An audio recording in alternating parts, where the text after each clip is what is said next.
Hello friends, मुलाकात एक शख्सियत से। आज इस कार्यक्रम के अंतर्गत मैं आपको जिनसे मिलाने जा रहा हूँ वो उत्तराखंड की एक जानी पहचानी हस्ती है, एक सफल समाज सेवक, एक धार्मिक personality, down to earth personality, एक सफल व्यापारी, एक कर्म योद्धा, हम लोगों के लिए एक मोटिवेशनल सोर्स, प्रेरणा के दायक। मैं बात करने जा रहा हूँ, आज आपकी मुलाकात कराने जा रहा हूँ ओबराय ग्रुप ऑफ कंपनीज के चेयरमैन श्री राकेश ओबराय जी से। आइए मिलते हैं श्री राकेश ओबराय जी से। आइए ओबरा जी, स्वागत है आपका।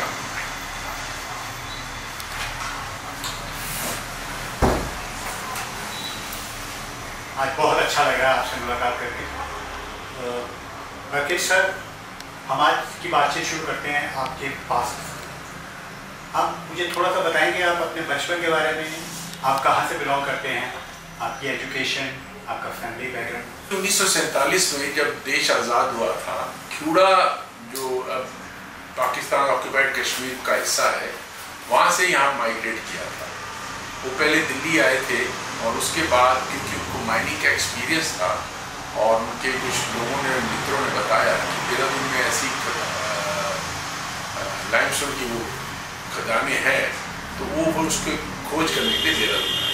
मैं 1948 में दिल्ली में पैदा हुआ था और उसके पश्चात मैं देहरादून ही रहा, फिर उनके साथ फैमिली के साथ आ गए थे। मेरी सारी स्कूलिंग वगैरह सेंट जोसेफ अकेडमी में हुई और फिर मैं यहाँ से करके इंजीनियरिंग करने के लिए रुड़की यूनिवर्सिटी, जो IIT रुड़की, वहाँ पे चला गया। वहाँ से इंजीनियरिंग करके 1970 में मैंने अपने फादर को बिजनेस में ज्वाइन किया। तब वो माइनिंग का ही काम करते थे, लाइमस्टोन माइनिंग का, और उनका अपना काम करने की जो उनका तरीका था और अपनी वैल्यू सिस्टम्स थे, उसको फॉलो, एथिक्स के लिए वो बहुत जाने जाते थे और लोग ज़्यादा से ज़्यादा उनको उनसे बिजनेस करना चाहते थे। जी हाँ, बिल्कुल ठीक कह रहे हैं आप। मुझे भी याद है सन 1980 के आसपास सरदारी राव ओबराय जी का एक बहुत ही रिस्पेक्टफुल नाम था। वो देहरादून की एक मोस्ट रिस्पेक्टेड पर्सनैलिटी में से एक थे और उनको हम लोग माइंस का किंग भी कहें तो कोई अतिशयोक्ति नहीं होगी। लेकिन अभी मैं जैसे देख रहा हूँ, आपने अपने बिजनेस को बहुत एक्सपेंड कर दिया है। You entered into motor industry और अभी रिसेंटली मैंने देखा आपका एक बहुत शानदार स्कूल है। तो इस तरफ का रुझान और ये सब, इसके पीछे क्या आपका मकसद था या क्या? 1983 में सुप्रीम कोर्ट में पब्लिक इंटरेस्ट लिटिगेशन फाइल हुई थी और उस वक्त ये हुआ कि सुप्रीम कोर्ट ने होल्ड किया कि देहरादून डिस्ट्रिक्ट में माइनिंग नहीं होनी चाहिए पर्यावरण की दृष्टि से। तब हम लोगों ने डाइवर्सिफाई किया था। शुरू में हमारा मन था कि हम कोई मैन्युफैक्चरिंग इंडस्ट्री में जाएं, परंतु यहाँ पे कुछ ऐसा हमें स्कोप नहीं लगा। फिर हमने ऑटोमोबाइल डीलरशिप्स में पदार्पण किया और over a period of time हमने वैसे एक करके डीलरशिप बढ़ाते रहे। अब हमारे पास 4 कंपनीज की डीलरशिप्स हैं जो हम हैंडल करते हैं। जहाँ तक स्कूल एजुकेशन की बात थी, मेरा सोशल वर्क मुझे एजुकेशन की तरफ बहुत ले जाता था और मैं यहाँ के पूर्व गवर्नर श्री सुदर्शन अग्रवाल जी, जो यहाँ पे 2003 से 2007 तक रहे, उनके साथ मैंने मिल के यहाँ पे हिम ज्योति स्कूल की स्थापना की। उससे मुझे बहुत लगा कि ये एक ऐसी फील्ड है जहाँ अच्छा काम हो सकता है और पूरे मन से। तो हमने अभी नया स्कूल अभी 2018 में शुरू किया। ओएसिस स्कूल के नाम से जाना जाता है, Oberoi school of integrated studies. तो एजुकेशन तो एक हो गई एज ए बिजनेस ऑप्शन। इसके अलावा आपका आज के मॉडर्न एजुकेशन सिस्टम पर कुछ टिप्पणी है, कुछ विशेष योगदान? हाँ, देखिए, बिजनेस तो मैं नहीं कहूँगा एजुकेशन को, हमारे लिए तो एक सोशल सर्विस ही है। बिजनेस तो हमारे ऑटोमोबाइल डीलरशिप से है। ये हमने सिर्फ एक ऐसा इंस्टीट्यूट खड़ा किया है जहाँ पे बड़ी वैल्यू एजुकेशन हम देना चाहते हैं बच्चों को और उनको आज के जो सिस्टम से अवगत कराना चाहते हैं। हमारा शुरू से स्कूल का जो फॉर्मेट है वो डे बोर्डिंग है। सुबह 8 से लेके शाम के 4 बजे तक बच्चे हमारे पास रहते हैं। उनको 3 समय हम खाना खाने को देते हैं और वो वहीं खेलते हैं, वहीं पढ़ते भी हैं और जितनी भी एक्स्ट्रा करिकुलर एक्टिविटीज है सब वहीं करते हैं। इससे बच्चों के अंदर जो छुपी हुई प्रतिभा है, जो नॉर्मल स्कूल्स में नहीं पता चलती, वो सामने आ जाती है और फिर उसको वो आगे बढ़ा सकते हैं। और और अभी जो आजकल की एजुकेशन का आपने जैसे मेरे से सवाल किया, अभी गवर्नमेंट ऑफ इंडिया ने नई एजुकेशन पॉलिसी अभी 2020 में लाई है, जो अब 2024 से लागू होगी। उसके अंतर्गत ये है कि पुराना सिस्टम जो था, बच्चों को किताबें दे दी जाती थी, सेट उनका सिलेबस होता था और वो उसको रट के और बस पास होते थे। अब ये है कि वो एक्सपीरियंस करेंगे, चीजों को देखेंगे, करेंगे, फिर उनसे सीखेंगे और तब वो फिर उसका सवाल जवाब देंगे। एक्सपीरियंशियल लर्निंग है हमारे, क्योंकि हमको शुरू से लग रहा था कि हम इस चीज से हट के करें, तो तब अभी नई एजुकेशन पॉलिसी नहीं आई थी, पर हमने 2018 से ये तय कर लिया था कि हम नए पद्धति से पढ़ाएंगे बच्चों को, और इसलिए हमने यूके की कैम्ब्रिज यूनिवर्सिटी से संबद्धता की और वहां की स्कूल एजुकेशन को हम यहाँ पे लाए, कैम्ब्रिज करिकुलम से पढ़ा रहे हैं। सोशल एक्टिविटीज की बात कर रहे हैं आप, आपका सोशल एक्टिविटीज की तरफ बहुत रुझान है, सोसाइटी के प्रति आपका बहुत, मैंने देखा है, प्यार है। तो क्या क्या मुख्य सोशल एक्टिविटीज आप आज की लाइफ में कर रहे हैं या किनके साथ जुड़े हुए हैं? देखिए, मैं वैसे तो धार्मिक क्षेत्र में मेरा काफी वो रुझान है, क्योंकि हमारे घर पे शुरू से ही संतों महात्माओं का आवागमन रहा और हम उसी तरह हमारे मतलब नेचर में आ गया कि हम भगवान की उसमें कैसे उनकी गुणगान का बढ़ावा दे सके। तो यहाँ सनातन धर्म सभा गीता भवन संस्था है, बहुत पुरानी संस्था है जो लगभग 70-75 साल पुरानी है, उसके मैं आजकल प्रेसिडेंट हूँ। और हम लोग बहुत वहाँ पे ऐसे एक्टिविटीज करते हैं, धार्मिक भी, सोशल सर्विस भी। अभी हमने और वहाँ पे एक फिजियोथेरेपी सेंटर खोला है और वहाँ पे कई बार हमने ऐसे कैंप्स लगाए हैं जहाँ लोगों को लिम्स वगैरह जो खराब हो जाते हैं उनको रिप्लेसमेंट करने के लिए आर्टिफिशियल लिम्स वगैरह लगाने के कैंप्स करे हैं। और फिर एक बहुत बड़ी हम धर्मशाला चलाते हैं जहाँ लोग आके रुकते हैं और उनको ऐसा माहौल मिलता है जहाँ पे घरेलू जैसा माहौल और साथ में मंदिर है।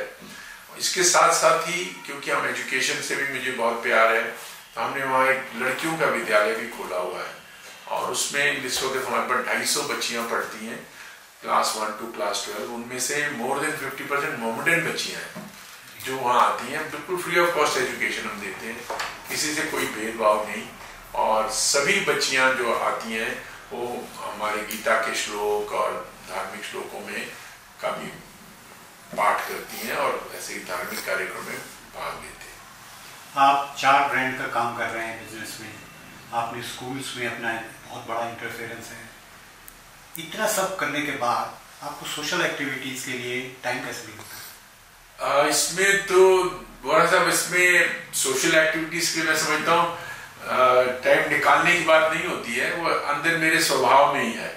मेरे पास कभी भी कोई ऐसा काम, किसी की नीड आती है तो मैं तत्पर होके चला जाता हूँ। अपने बिजनेस का कभी उस तरफ ख्याल नहीं किया। और जैसे मैंने बताया, मैं गवर्नर साहब के साथ 4 साल लगातार उस स्कूल की स्थापना में लगा रहा और अभी भी वो स्कूल बहुत अच्छा चल रहा है, वो हिम ज्योति स्कूल। तो आप समझिए कि वर्चुअली 75% ऑफ माय टाइम उस वक्त 2003 से लेकर 2007 तक मैं उस स्कूल की स्थापना में रहता था। तो ये बिजनेस, आपके इस जवाब ने मेरे एक क्वेश्चन का आंसर ऑटोमेटिकली दे दिया। मैं अभी आपसे पूछने जा रहा था कि आपकी रिलैक्सेशन एक्सरसाइज है, इतनी व्यस्तता के बाद आप थकान कैसे दूर करते हैं? तो आप कह रहे हैं अपनी सोशल एक्टिविटी से आपको एक नई ऊर्जा मिलती है, मोटिवेशन मिलती है, तो that is a very great thing. And what about this success? क्या समझते हैं आपकी सक्सेस का कारण? आप जहाँ हाथ डालते हैं you are a successful man, उसका क्या कारण आप समझते हैं? एक बस यही है कि मैं जो भी काम करता हूँ सिंसियरली करता हूँ, ऑनेस्टली करता हूँ, किसी के साथ कुछ गड़बड़ करने कभी नहीं सोची।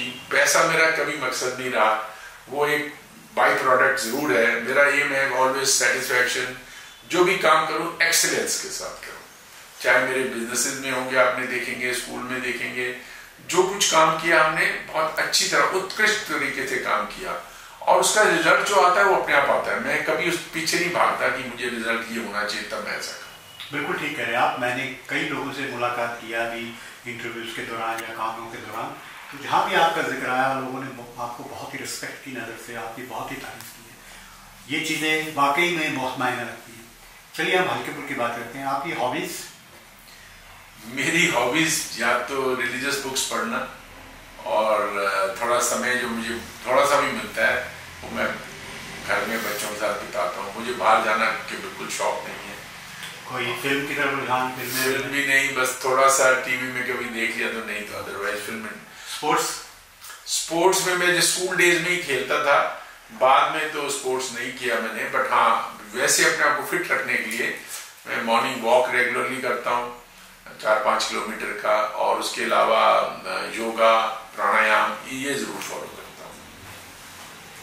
आज के युवाओं के लिए या जो भी यंग जनरेशन है वो आपको देखकर बहुत मोटिवेट होती है, आप उनको क्या मंत्र देना चाहेंगे? कुछ टिप्स?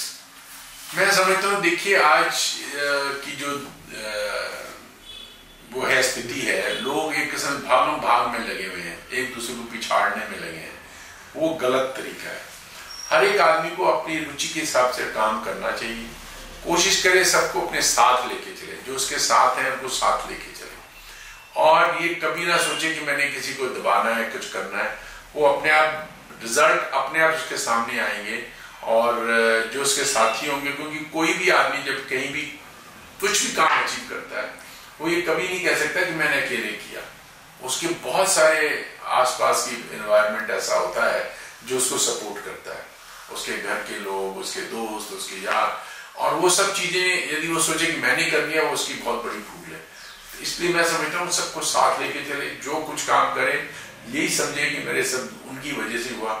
और मैं, क्योंकि मैंने आपको बताया मैं रिलीजियस साइड में ज्यादा हूँ, तो मैं गीता का उस भगवान के जो मंत्र है कि जो कुछ काम करो ये समझो कि तुमने भगवान को अर्पण कर दिया, रिजल्ट को कभी मत देखो। बहुत बढ़िया, आई एम इम्प्रेस्ड, और बहुत बहुत अच्छा लग रहा है मेरे को बात करते हुए। आपके जीवन में, आपने अपनी इस सालों के जीवन में क्या सीखा? ऐसा क्या सीखा जो आप समझते हैं मुझे आगे मैसेज देना चाहिए दुनिया में? कोई ऐसी सीख अपने काम से, अपने जीवन से, अपने धार्मिक संस्थाओं से, सामाजिक संस्थाओं, कुछ ऐसी सीख जो आपके दिमाग में बैठी है कि ये हमको फॉलो करनी चाहिए, उनके लिए एक मंत्र? सबके साथ बड़ी नम्रता से व्यवहार करें, और हर तरह के लोग आपको मिलेंगे, मतलब अच्छे लोग भी होंगे, बुरे भी होंगे।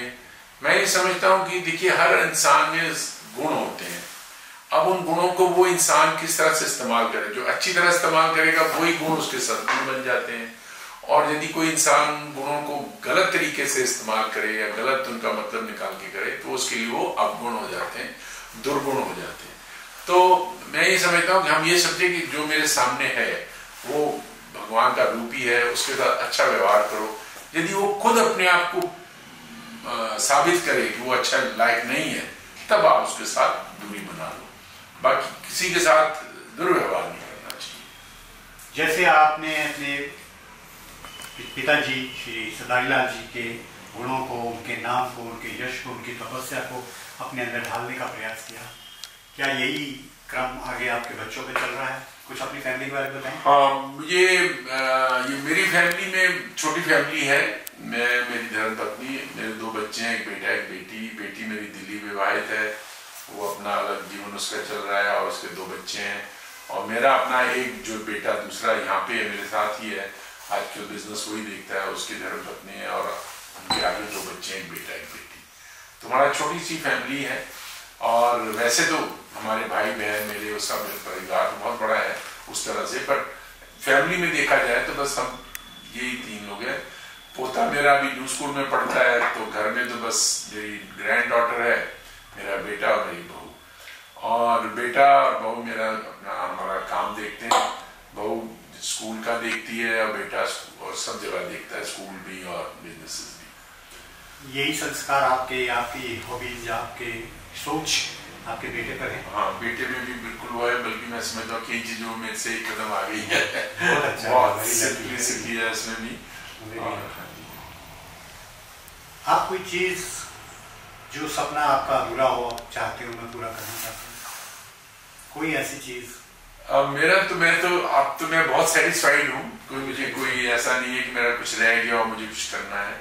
बाकी अब क्योंकि हमने एजुकेशन की फील्ड में पदार्पण किया है, तो मैं बेटे को कहता हूँ कि देखो स्कूल तुमने बना लिया बहुत अच्छा, अब हायर एजुकेशन की तरफ भी जाओ, क्योंकि देहरादून में हायर एजुकेशन इंस्टीट्यूट्स बहुत अच्छी नहीं है कोई, बच्चे यहाँ की इंग्लिश स्कूलों से पढ़ के सब बाहर जाते हैं।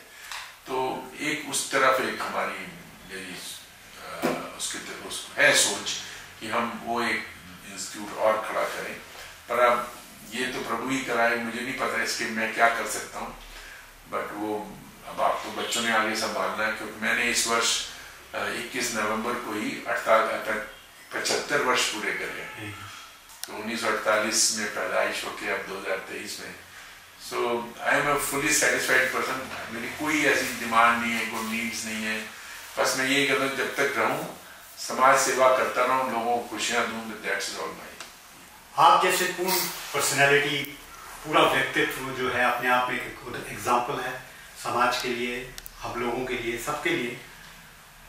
तो आपको तो हम एक मार्गदर्शक के रूप में देखना चाहेंगे, तो उसके लिए मैं एक क्वेश्चन आपसे पर्सनल करना चाहूँगा। पॉलिटिक्स की तरफ आपका रुझान?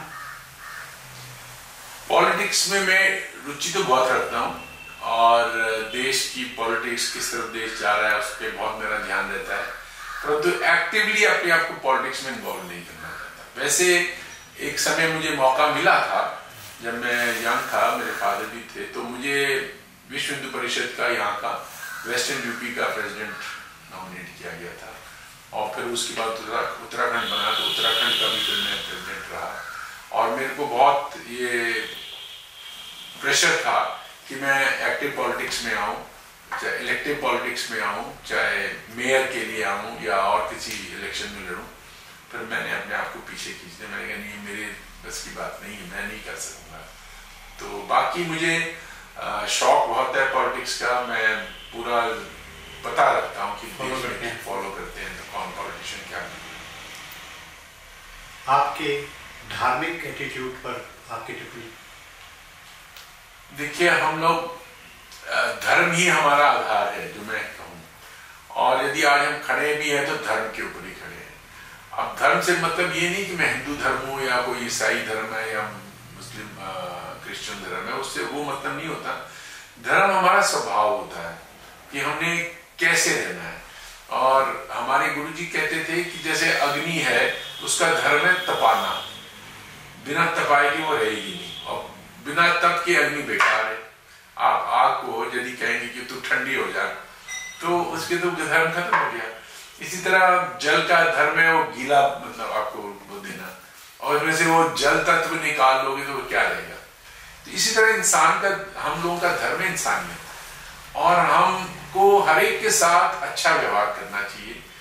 ये हम भूल जाते हैं कि हम जो कुछ है हमारा, जो हमारा आधार है, उसको आज लोगों ने अलग अलग तरीके से कह दिया, बट धर्म अपने में वो यही है कि हम कैसे इंसानियत, इंसान के इंसान प्यार करें, कैसे उसके सबके साथ मिल के रहे, और जो ये प्रकृति है उसका कैसे हम संरक्षण करके चले, कहीं किसी तरह की कोई प्रकृति के हम नुकसान न करें। आप हमारे जहाँ भी हम काम करते हैं, जब मैं माइनिंग भी करता था तो हमारे में एक सिस्टम होता था, जहाँ माइनिंग काम खत्म हो गया हम उसको पूरा रिक्लेम करते थे, वहां पे मिट्टी ला के खड्डे करके पेड़ लगा देते थे, और फिर अगले काम करते थे। तो इसीलिए हमारी बेस्ट माइंस उस वक्त होती थी। स्कूल में भी हमने इतने पेड़ लगा दिए जितने, मतलब जगह हमारे पास कम पड़ती कि हम पेड़ और क्या लगाएं।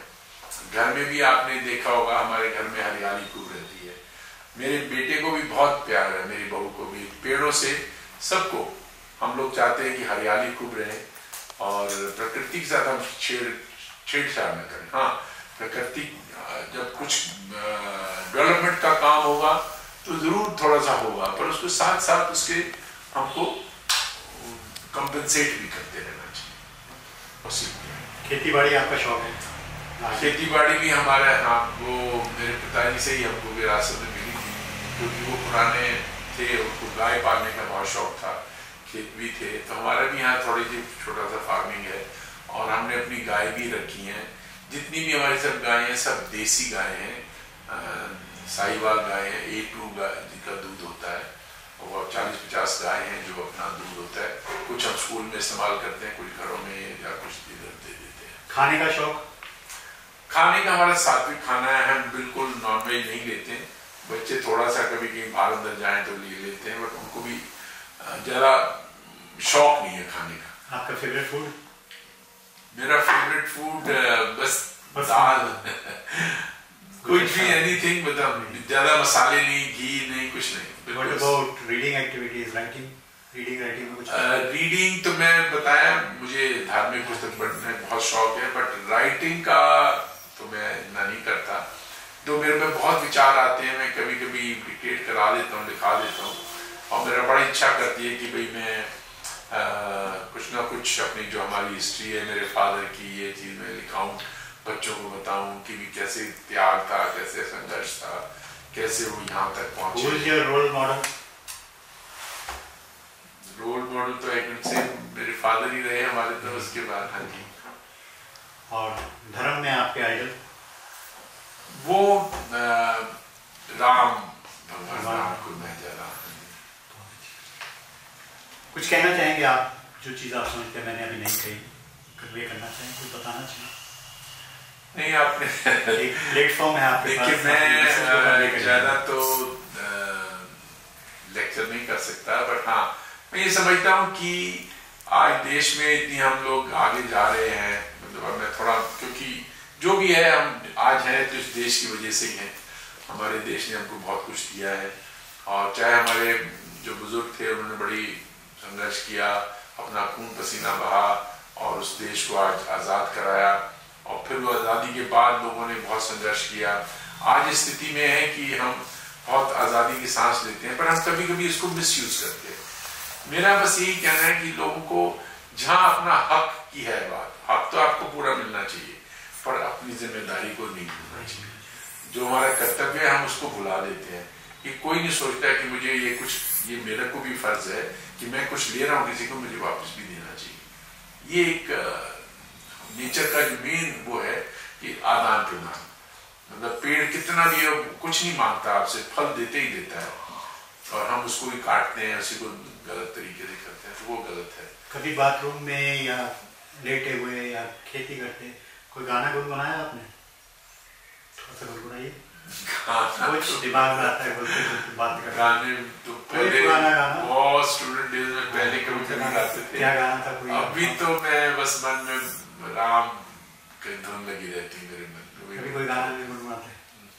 म्यूजिक के प्रति शौक है? म्यूजिक बहुत अच्छा लगता है, और मतलब हमारे घर में ऐसा कोई म्यूजिशियन नहीं है। जो मेरे बच्चे आर्टिस्ट बहुत अच्छे हैं। अच्छा।